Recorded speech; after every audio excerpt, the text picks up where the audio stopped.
Hello everyone, welcome to EduTap. So in today's session we are going to discuss about the options, that is the option contracts. That is a type of financial derivative. So we will also discuss about the call option and put option, and this is very important from the exam point of view.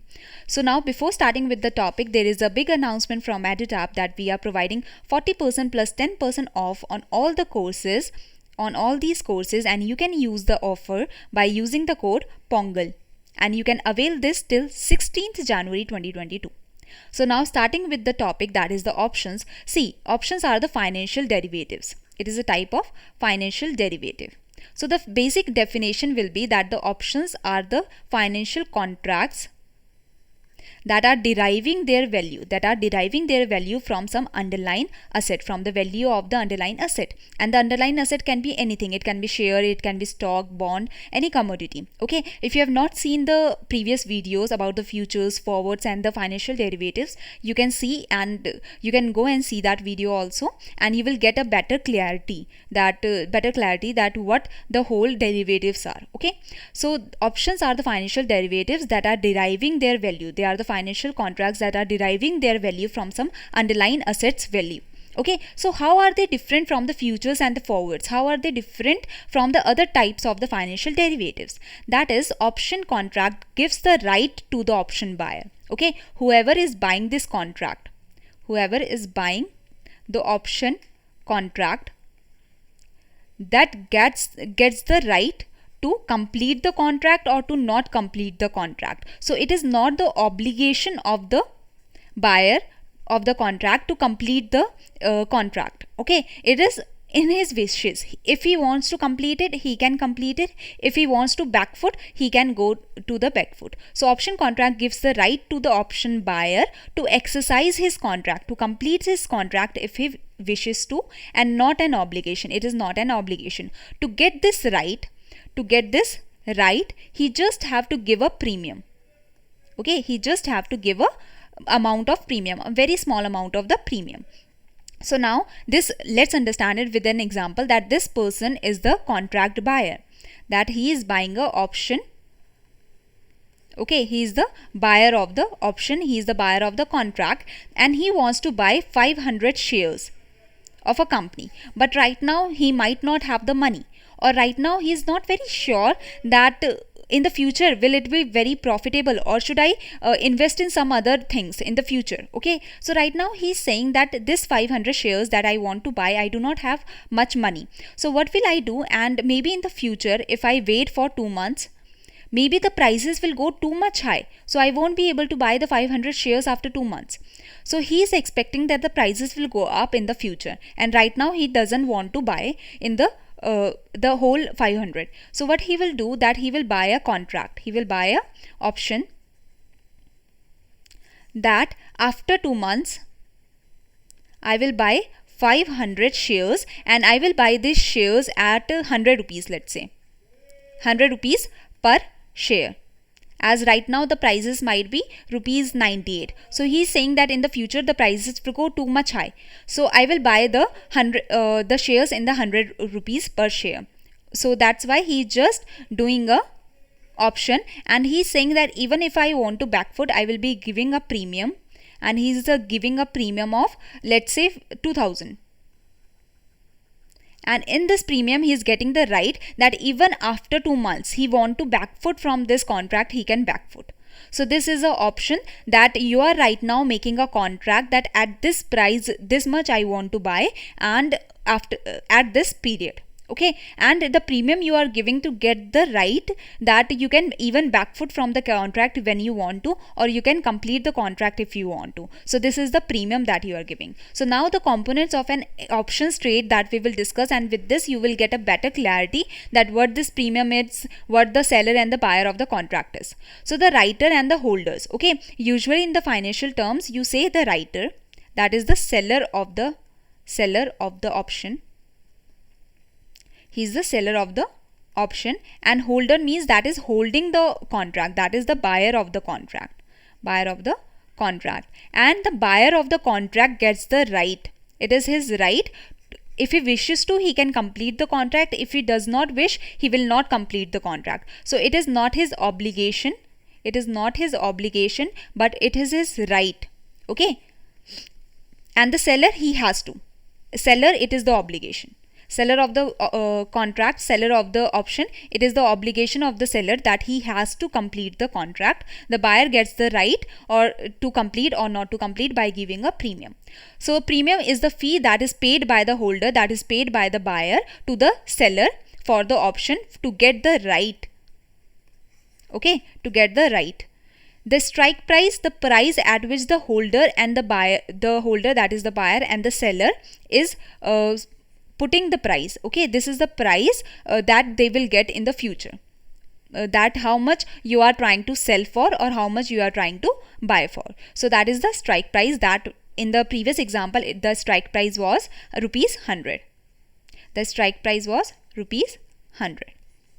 Okay, that in the future, that after 2 months I want to buy the shares for rupees 100. Expiration date is that date when the contract becomes worthless. Okay, that if the contract is not completed till the expiration date, then after the expiration date that contract has become worthless and the buyer cannot complete that contract after the expiration date. It has to complete the contract before the expiration date if the buyer wants to complete it. So that is the expiration date. Now we will understand the types of contracts, option contracts. It is the pull contract or the call contract. Put contract, put option we can say, or the call option. See, in the call option, you are buying the option because you want to buy the underlying asset. You want to buy the share. In the put option, you are buying the option, you are taking the option, you are holding the option because you want to sell some underlying asset. Okay, do not forget this. That put option is when you are trying to sell the underlying asset in the future. Call option is when you are trying to buy the underlying asset in the future. So now we will understand it in depth that a call option is a form of a derivative. Of course, because it is an option, so it is a derivative. It is a contract that gives the call option buyer because the person has bought the option. The person has bought the call option, that is, it has got the right but not the obligation to buy stock or other financial instrument. So in the call option, you are buying the underlying asset in the future and it is your right to buy it but not your obligation.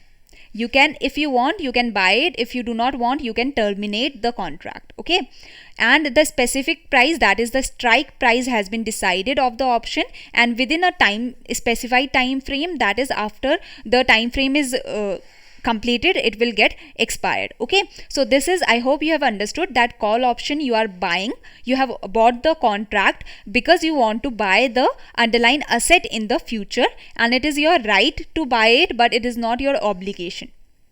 So here, if you are trying to do the 100 shares, you are trying to buy the 100 shares and the strike price you have decided rupees 30, that in the future after 2 months you will want to buy it at rupees 30. So if the price of shares rises to 40, okay, if the price of shares rises to 40, but you will still buy at 30 with immediate profit of 10. Okay, because you have got the option, you have got the contract. So even if the prices are rising in the market, the prices of the share are rising in the market, but you have already said that I will buy at 30 rupee and you are completing the contract, then that you are giving the money and you are giving the money, that is rupees 30 per share, for rupees 30 per share, and according to the market price you are already in a profit of rupees 10. But what if the share prices fall? It might fall to rupees 20. Okay, it might fall to rupees 20. Then what will you do? You will not complete the if it falls to rupees 20, then you are facing the loss in a way. Okay, because you have said that I will buy for rupees 30. So if you buy at, like, if the market price is rupees 20, so you can buy in the market for rupees 20. You do not have to complete the contract because you have given the premium. You will just leave the premium, that is, let's say it is 2000 or 1000 rupees. So that premium will go to the seller and you have already given the premium. So you will just lose that 1000 rupees, but you will not have to buy for 30 rupees. According to the contract, you can just buy in the market for rupees 20 if you want to buy. If you do not want to buy, just do not buy. Okay, so the contract if the price of the share falls, then you will not have to buy the shares at the price of the contract, that is the strike price. So that is the benefit of taking the call option, that you are not obliged to complete the contract. In the put option, the buyer of the put option earns a right. Here now put option, again you are taking the option, so you are buying the option. In this option, the put option says that to exercise his option to sell a particular asset. Here you are taking the option because you want to sell underlying asset. You want to sell a underlying asset and you have bought this option because you want to sell at a particular price for a stipulated period of time. This is for a specific period. So if you have taken the contract, you have taken the option that I want to sell 100 shares and I want to sell at rupees 30.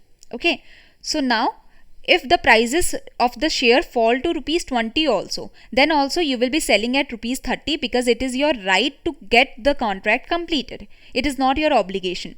So rupees 30, you are selling your shares for rupees 30, you are getting the immediate profit of 10 because you are selling at 30 when the prices have gone down to rupees 20. But what if the prices of the shares rises? Then why will, if the prices have risen to 40 rupees, why will you want to sell at 30 rupees? So you will terminate the contract. You will say that I do not want to do this, complete this contract, and you will lose your premium of 1000 rupees, but still you can sell the shares at rupees 40 in the current market price. Okay, so this is the benefit of taking the put option, that when you want to sell your shares, then you have the option to not complete the contract and just sell it in the market if you want. So components of options trade, again writers and holders we have discussed. Here in a call, the holder, that is the buyer, has the right to buy the underlying asset, underlying market asset, or the underlying asset from the writer. Okay, so the buyer has the right, but the writer, that is the seller, has the obligation. Seller has to always sell or buy. In a put, the holder has the right to sell the underlying market asset or the asset to the writer. Okay, so in a put, you are selling your asset, you are selling the underlying asset. In the call option, you are buying the underlying asset. The premium, strike and the expiration date is same in the call option and the put option. So now there is a practice question, that the form of a derivative contract that gives the buyer the right but not the obligation to buy a stock or other financial instrument at a specific price within a specific time frame, what is it called? Is it a future, forward, option? What is it called? Okay, this is the practice question, and these are the people that have given the right answer. So Yash, Rohit, Harish, Abhinav, Ankit, Justin, Hitesh, Katie, Arvind and Mintu has given the right answer, and the answer was E. Why the answer was E? Because the A and the C option were right, and C, the B option was wrong. Lack of liquidity. See, lack of liquidity is in which market? It is in the forwards market. Okay, lack of liquidity, because the contracts are customized, so you cannot sell it to some other party. But in the futures, the contracts are the standardized contracts. So you can easily sell it. So it has the higher liquidity. So the futures have a higher liquidity. Okay.